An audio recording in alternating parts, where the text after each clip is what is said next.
Isang di inaasang pangyayari ang naganap.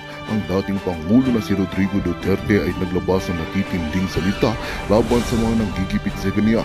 Sa isang pag-uusap sa media, ipinahayag ng dating Pangulo ang kanyang galit at pangako na kakarapin niya ng legal ang mga taong sumusuway sa kanyang karapatan.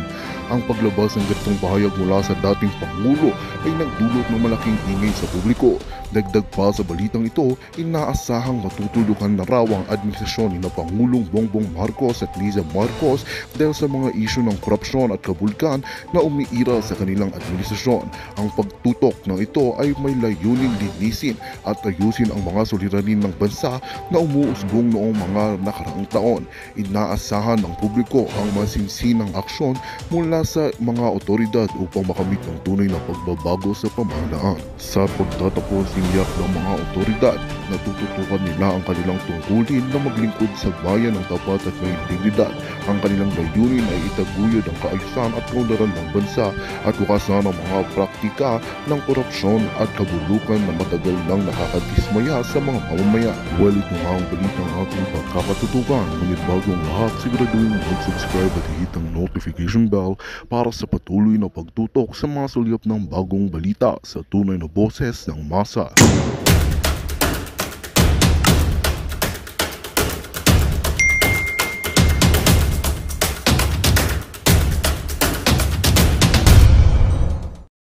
Era, trupang bangag, nakakahawa ho talaga.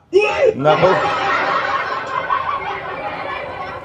Bayan, magpadaig kaya ang hakbang maisog laban sa mga bangag. Nakalimutan. Star TV, magandang gabi ho sa inyo. Tingnan ho natin kung sino ang maisog. Ang pupunta po bukas, sabi ni Tatay Digong, ay maisog lamang. Bukas, tingnan natin yung mga matatapang na mga political vlogger. Magkita-kits po tayo bukas. Hoy, todo na to, ni Mal! Laban na ito. O ito po ang ating pag-uusapan, mga kababayan ko. Ngayong sobrang init. Bukas na ho ito. Sobra-sobra ng panggigipit ng Bangag Administration sa Maisog Rally bukas sa Bustos, Bulacan. Hello po, Ma'am Emelita Bryant, mabuhay po kayo. Antindi po ng pagpapahirap ho sa mga organizer ng trupang bangag. Kahit na bukas na, mantakin mo naman, ang kakapal ng mukha ninyo. Magandang gabi po, Stanley Manalo, Kathleen Kikochi. Kayo ba ang may-ari ng Pilipinas, mga nimal? Talina Pags 206, magandang gabi. Sa inyo na bang Pilipinas? Kayo ba ang hari? Sarap ninyo pagkukurutin yung mga yagbuls ninyo. Kaya naman, hindi na ho natuwa si Tatay Digong dito, mga kababayan ko. Kathleen Kikochi, maraming salamat sa pakulay. Nelda, gandang gabi sa inyo. Hindi na ho natuwa si Pangulong Duterte sa nangyayari na panggigipit panghaharas sa mga organizer dyan sa Hakbang Maisog. Kanina hong umaga, kaninang hapon na pag-usapan natin na sinugod ang venue ng mga kapulisan. At meron pong ipinakita at sa pilitang pinapapirma ang may-ari na umano'y hindi ipapagamit ang naturang venue. Kung sabi natin kanina, sana nga ho hindi pumirma ang may-ari. Nakakalungkot, mga kababayan ko, linabiabuga kasi sabi nga ng may-ari, pambihira, ako'y ordinaryong tao lamang, may mga negosyo ako. Tinatakot ako. Ayan, mga kababayan ko, nakapirma po ang may-ari ng lupa doon sa kagustuhan ng trupang bangag na hindi umano ipagamit ang naturang binyo. Ngayon, pati mga speaker na gagamitin sa hakbang maisog rally hinarang ng mga bangag. Sus ko Ginoo. Wala kayong utang na loob kay Pangulong Duterte. Kayong mga pulis kayo. Diyos ko naman. Ipagtanggol ninyo yung mga ordinaryong Pilipino.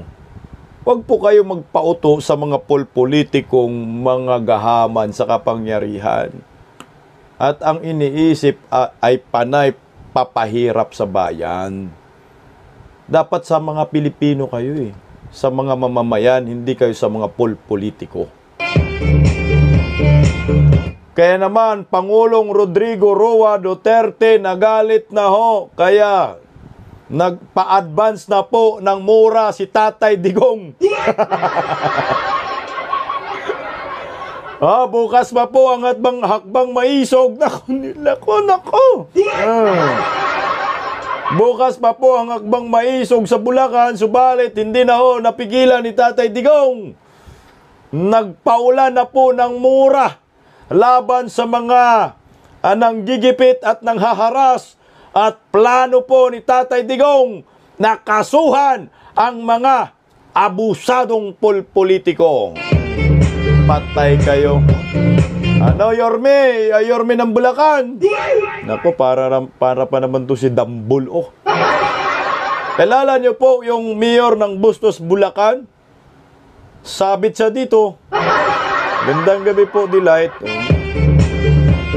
Talagang hahabla po siya ni Tatay Digong. Sa galit lang ni Tatay Digong, mamaya ho, talagang iyak kayo dito.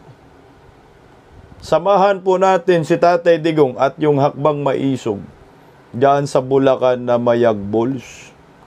Patusok guys, baka i-report na naman tayo ni Budlat. No? Baka i-report naman tayo ng mga bangag, kaya patusok nga ho. Masuyo lang. Okay. Bilisan na natin itong topic natin, Ma'am Miriam Pires. Baka biglang patayin nila yung channel natin.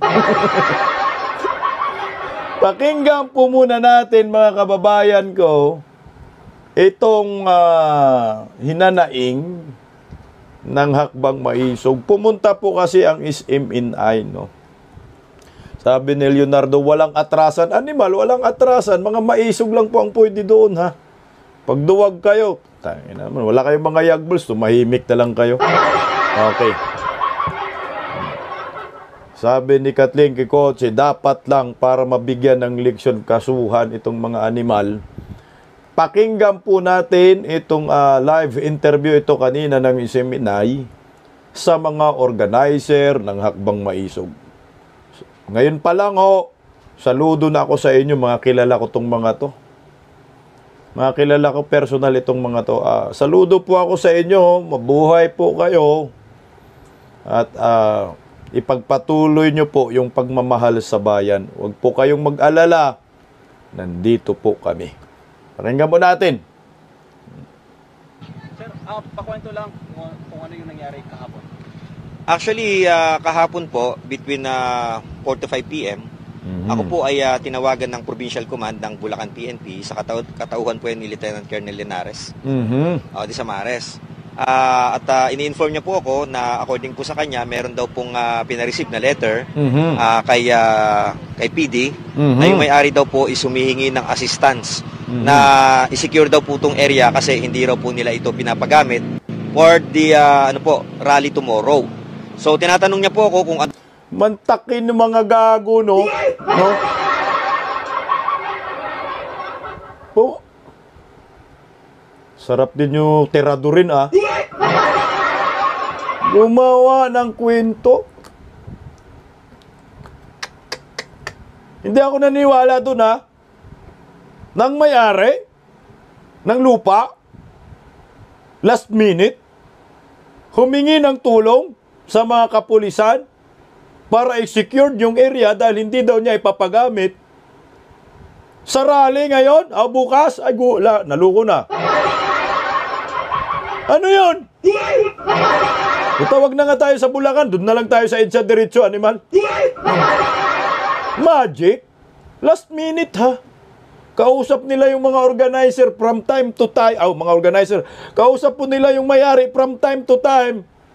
Ngayon, biglang lulusob yung mga bayarang, mga animal, mga utos ni Bangag, Tambaluslos, ni Kukak. Ipapatigil daw, ipapasecure yung area dahil hindi pwedeng magdaos ng hakbang maisog rally. Sinong maniniwala sa inyo, mga tambaloslos kayo? Labutangera Vlog, magandang gabi sa inyo. Sinong naniniwala sa inyo, mga pautot ninyo, na yung mismong may-ari daw ay lumapit sa kapulisan, pinapalabas, punta kayo dito kasi nandyan yung mga terorista. Oh. Punta kayo dito kasi nandito yung mga DDS. Takot ako sa mga DDS eh. Lo nyo ha. Grabe na ho itong ginagawang katarantaduhan ng Bangag admin na ito. Hindi na po ito makatarungan. Kaya dapat ang sambayan ng Pilipino, buksan nyo po mga isip ninyo ha. Buksan nyo po taingan ninyo, mga mata ninyo, nakikita naman ho natin kung ano po ang nangyayari sa ating bayan. Napilit po tayo pinapatahimik ng mga walang kwentang public servant sa mga panahong ito. Hinggan po natin si Sir Ole. Ano daw po yung magandang gawin? Ang sabi ko naman po, itutuloy po namin yung rally dahil yan po meron naman na tayong nakuwang kontrata dyan sa lot owner. At sinabi ko din po kahapon, nagpunta po ulit kami dun sa may-ari para po papirmahin sila or pa-receive sa kanila yung kasunduan. At the same time, nagpa-receive nga din po tayo kahapon ng, sa Office of the Mayor ng authority to use the property. So, sa pagitan po ng alas 4 hanggang alas 5, 3 beses po akong tinawagan at pilit pong pinapaalala sa akin, nire-remind po ko na gagalaw po sila at aakto po sila base doon sa request. Nako. So, ang huling usap po namin is itutuloy pa rin po natin yung rally kasi naniniwala po tayo na wala naman tayong ginawang labag sa batas and we are binded by the contract. So kaninang umaga po, may reports po na narating sa amin, may tumawag na yung sa sound system po natin, papasok sana dito pero hinarang po ng kapulisan. Hoy, mga lolo nyo! Marisa, kay gandang gabi. Mga animal kayo! Pati speaker, haharangin ninyo sa inyo yan? Kayo ho. Pag nagkita-kita tayo dun, magkape tayo. Paano nangyari? Alam nyo po, hindi kasi po pwedeng ako, gumawa tayo ng kontrata, nag-uusap tayong dalawa. Kunyari, ikaw Delight, no? Ang ingay-ingay mo Delight. Kunyari Delight, nag-uusap tayo, no? Kukontrata tayo, permahan na ho tayo. Pagkatapos mo pumirma, tapos kinabukasan po, event na ho natin, ang pinagkasunduan natin, ito na ho. Tapos bigla ka namang gago, siraulo ka. Humingi ka sa kapulisan, tulungan mo ako kasi pumirma lang ako eh. Naloko. Ayaw ko ipapagamit yung binyo ni Mal. No? Ang init-init, sarap maghubad.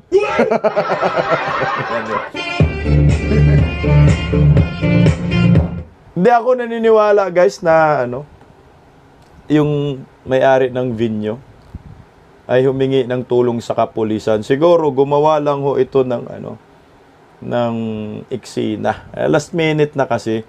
Kaya yun siguro yung pinakita na kanina, 'di ba, plinin natin. Pinakita sa kanya yung tics, no? Pinakita sa kanya, ito po humingi ng tulong, baka yung chat pinakita. Itong mga to, kampante naman dahil nga ho sila ay mayroong pinirmahan. No, na kontrata, kasama ho yung may-ari ng vinyo. Paano nangyari na sa isang iglap, merong ganong eksena na tulungan nyo ako, bawal ipagamit yung vinyo, loko talaga. Ituloy nga. So immediately, nagpunta po kami kaninang umaga dito at kinausap po namin yung mga pulis na nandito. Tatlo po sila, nandun po sila sa labas. At sinasabi nga po nila na regular checkpoint lang daw po yun, pero meron po ipinakitang papel nga sa akin na allegedly galing nga daw po dun sa may-ari. So kung papansinin ninyo, tinawagan ako between 4 to 5 p.m. Pero po, ang napansin namin dun sa sulat na galing daw doon sa may-ari na nagre-request po ng assistance na wag ituloy yung rally is na-receive po nila ng 7:40. So ang laki po ng discrepancy doon kasi muna yung information na may na-receive sila samantalang yung pagpapareceive ng sulat is 7:40. So mahigit 2 oras yung pagitan niya. So nakipag-usap po tayo. Sinabi natin na tuloy pa din ang rally bukas. Hanggang ngayon nga po, nagpunta po tayo dito ngayon. Biglang may nakita po tayo mga lumitaw na paskil dyan. Galing daw sa legal counsel ng owner at nakalagay dyan na ang lugar po na ito is pribado at hindi ipinapagamit. Puta no, gumagawa ang gago, gumagawa sila ng eksena, gumagawa ng drama. Oh. Gumagawa ng eksena, gumagawa ng drama, gumagawa ng kababalaghan. Sa Bisaya, pabuot-buot ba? Kapapaskil sila dyan na bawal bawal mag-rally. May discrepancy nakita. Paano nangyayari? So yun, malinaw, nagawa-gawa sila. O, kunya gawa tayo ng gawa tayo ng picking account, tapos magchat-chat ako sa inyo, tapos ipakita mo dito sa mga organizer. Ang tindi. Okay. Hinggan po natin mga kabisdak uli. So kaya po nandito tayo ngayon mga kasama para po ipagpatuloy yung atin pong rally bukas. So magkakaroon po tayo ng symbolic ceremony ngayong hapon na to, ngayong gabi na to. Kasama po ang ating mga conveners at iba pang mga kasamahan. Magtutulos po tayo ngayon ng watawat para po ipakita na tayo ay dumidepensa sa ating watawat. Sir, ano masasabi mo sa ginagawa? Teka lang ha. Paano pong nangyari mga kababayan ko, naharangin nyo po itong mga taong makabayan? Itong taong may pagmamahal sa sariling bayan at sa maraming Pilipino, na wala namang masamang intensyon, bakit harangin ninyo kayong mga politiko dyan? Bakit gumagawa kayo ng sakit ng ulo ninyo? Na sa totoo lang, itong mga taong ito, wala namang masamang gagawin dyan. Wala namang kami masamang gagawin. Magsisigaw lang kami hanggat sa maubos ang boses namin, mga animal kayo. No? Boses naman namin ito, hindi naman boses ninyo. Kung hindi kayo sasama sa amin, so be it. Pero, hindi magandang harangin nyo po yung speaker na yon para sa naturang rally. Ano bang gagawin ninyo para wala ng speaker? Wala ng wala ng magandang tugtog tayo dyan, BBM bot-bot, ganon. Wala ng 20 pesos per kilong bugas, BBM bangag. Sinabi ni Tatay Digong, hindi na makakasabi si Tatay Digong ng ganyan. Kasi baka marinig sa lahat ng bayan ng Bustos, Bulacan, nasasabihin ni Tatay Digong bangag noon, bangag pa rin ngayon. Kaya harangin nyo yung sound system, pira ninyo pambili dyan, pinambili, sound system ninyo dyan. Tatanga nyo. Ginarit nyo ako ha. Kaya tulogan natin guys. Ito Ito ang panggigipit dito sa Maisog Rally na dapat bukas na dapat may mga nakaset up na stage pero hanggang ngayon wala pa. Nagtataka lang kami talaga itong nangyayaring ito na panggigipit na ginagawa dito sa Maisog Rally. Dahil alam naman natin na ito ay peaceful rally at kakaiba talaga ang rally na ginagawa natin. Kahit saang lugar ay ating nakikita yung matahimik, nagdarasal at pati yung lugar ay iniiwan ho natin na maayos at malinis. Ito ay kakaiba sa mga rallying ginagawa katulad ng mga makakaliwang mga grupo. Pero bakit masyado ang panggigipit na ginagawa ng ating gobyerno? Hindi namin malaman kung sino man po itong mga taong ito na gumigipit dito rin sa ating mga LGUs at mga kapulisan. Naniniwala kami mga pulis dito na iipit lang talaga sila. at ginagawa lang nila itong kanilang tungkulin bilang mga tagapagpatupad ng kaayusan sa ating komunidad. So, nais lamang ho namin sabihin dito na itutuloy ho namin itong rally na ito. Ano man po ang mangyari, magkita-kita ho tayo bukas alas 5 dito sa Bustos, Barangay Poblasyon, Bustos, Bulacan. Maraming salamat po. Teka lang Ano ba kasi gusto, ano bang klaseng rally gusto ng Marcos admin? Yung sa kalsada, gaya ng aktivista? Gaya ng mga komunista, mag-iingay? Putya, mukhang biglang matay yung live natin dito. Ginurgur tayo. Anong gusto ninyo? Yung sisigaw kami sa kalsada, magta-traffic, tatrapikin namin kayo. Gusto nyo? Gusto nyo, sigaw namin, ibagsak, makibaka, wag magbaboy. Gusto nyo yan? Ulo kayo Peaceful rally nga Nasa lugar kung saan hindi makadistorbo sa mga tao.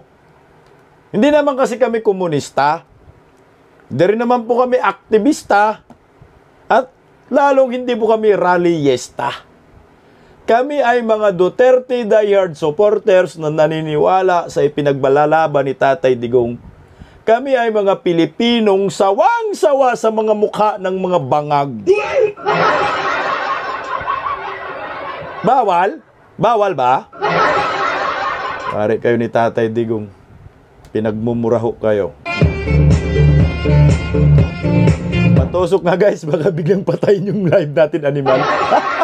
Naramdaman ko na Baka nga siguro yun yung gusto ng Marcos admin. Magandang gabi sa inyo, Nicole Watts Kyoko Sudo. Baka, wag kayo dyan. Wag na mag-speaker. Mag-rally na lang kayo ka kalsada, mag-iingay. Saan ba gusto ninyo? Sa EDSA? Masyado kayong excited Saan nyo? Alam niyo mga kababayan ko, wala pong ipinagbabawal sa saligang batas na hindi pahintulutan ang mga oposisyon, nagkikritisize sa gobyerno, yung mga palamura, bawal mag-rally. Wala ho yan sa batas. Sige nga, magbaba kayo ng Republic Act yan, lalo na po yung mga bangag supporters. Hanapan nyo po ako ng Republic Act Animal Chuchu-Chuchu dyan. Chuchu-Chu. Na nagsasabing bawal magdaos ng rally ang mga oposisyon. Bawal magmura ang mga nagkikriticize. Sige nga, meron ba? Ano mo? Nanyo! Sabi ni Hansa, Bisdak, mag-speech, no need na ng speaker. Sige, kung walang speaker, sanay po kami sa yung megaphone. Pwede ba yun? Megaphone na lang tayo dyan. Hanggang ngayon, wala pa rin daw stage. Anong gusto natin? Sa live na lang ng mga political vlogger tayo, Tatay Degs. Totoka na lang tayo. Mag-rally tayo sa social media, Tatay Degs. Yun na lang. Yun na lang. Gusto nyo? Sus ko. Ito. Pakinggan nyo po ang next na interview na ito dahil kwininto niya yung nai-content natin kaninang hapon patungkol dun sa pilitang pagpirma. Pinapapirma yung may-ari ng binyo. Pinapapirma ng mga bangag. Diyos ko, no? Wala na talaga ngayon. Di na uso talaga yun ng tamang proseso. Harassment na. Sa pilitan na ho talaga ito. Basta yun ang gusto nila. Yun na yun. Wala nang magagawa tayo. Kaya natin, sir. Sa ating mga kababayan na mention nyo kanina na tinapon itong may-ari nitong venue. Yun, based dun sa insidente kahapon na after namin makakausap natin nung tanghali, okay naman yung paliwanag natin at siya naman sumang-ayon na tayo ay magkakasundo na magiging maayos, tahimik. Okay, ito. Balik tayo dito mga kabisdak. Dito. Tikto tayo. Putsagis talaga naman, oh. Balik tayo. Balik tayo. Kaya lang, saktan ang mga animal talaga, nasaktan. Nasaktan kayo sa amin. Ow. Ayan, oh. Nagorgor. Oh, ayan, oh. Tuloy tayo. Okay na. Sige nga. Sige, ano ko lang, balik ko lang yung video na yun. Pagpatuloy lang natin. Tanga, nasaktan ng mga animal, oh. Kaya nasaktan sa amin. Okay kayo, ha. Sige lang. Alam nyo po, mga kababayan ko, biglang na na off kanina. Hayaan mo na, ayan, bumalik ko, wala rin kayo. Sige, balik kayong lahat para marinig nyo po yung ano. Kanina pa talaga, guys, sabi ko puta gurgur talaga to, no. Anyway, dito naman tayo. Buksan naman uli natin. Ipagpatuloy na lang natin. Ay, ID Jacqueline, gandang gabi ho sa inyo. Wala pa kami sa kalagitnaan, mga animal. No? Gusto nyo na kaming gurgurin. Wala pa nga yung mura ni Tatay Digong. Gusto nyo na kaming gurgurin. Kumain nga tayo ng pansit gorgor. Sa Waxis po yan matatagpuan. Samahan nyo na po ng Bisdak Burger. Sarap niyan.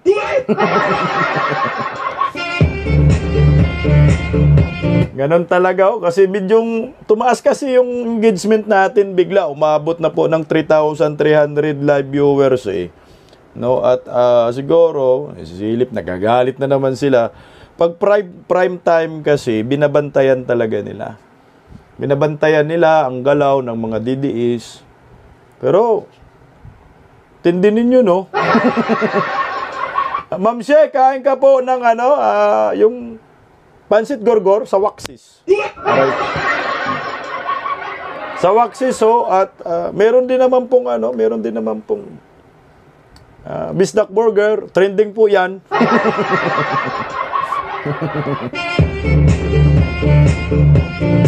Sige, tuloy po natin yung pambabadrip ng sa mga ugags, no?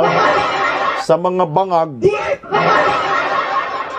Sa awa ng Diyos, nakabalik tayo. Let's go. Hay, kauntaga na, pansit gorgor. Ito na. Ipipli na lang ho natin ito hanggang doon sa, ano na yun. Sige nga. Pag ito, ginurgur pa. Sir, pakwento lang kung ano yung nangyari kahapon. Actually, kahapon po, between 4 to 5 p.m., ako po ay tinawagan ng Provincial Command ng Bulacan PNP sa katauhan po yan ni Lieutenant Colonel Linares. De Samares. At ini-inform niya po ako na according po sa kanya, meron daw pong pinareceive na letter kay PD na yung may-ari daw po is humihingi ng assistance na i-secure daw po itong area kasi hindi raw po nila ito pinapagamit for the rally tomorrow. So tinatanong niya po ako kung ano daw po yung magandang gawin. Ang sabi ko naman po, itutuloy po namin yung rally dahil yan po meron naman na tayong nakuwang kontrata dyan sa lot owner. At sinabi ko din po kahapon, nagpunta po ulit kami dun sa may-ari para po papirmahin sila or pa-receive sa kanila yung kasunduan. At the same time, nagpa-receive nga din po tayo kahapon ng sa Office of the Mayor ng authority to use the property. So, sa pagitan po ng alas 4 hanggang alas 5, 3 beses po akong tinawagan at pilit pong pinapaalala sa akin, nire-remind po ko na gagalaw po sila at aakto po sila base doon sa request. So, ang huling usap po namin is itutuloy pa rin po natin yung rally kasi naniniwala po tayo na wala naman tayong ginawang labag sa batas and we are binded by the contract. So, kaninang umaga po, may reports po na narating sa amin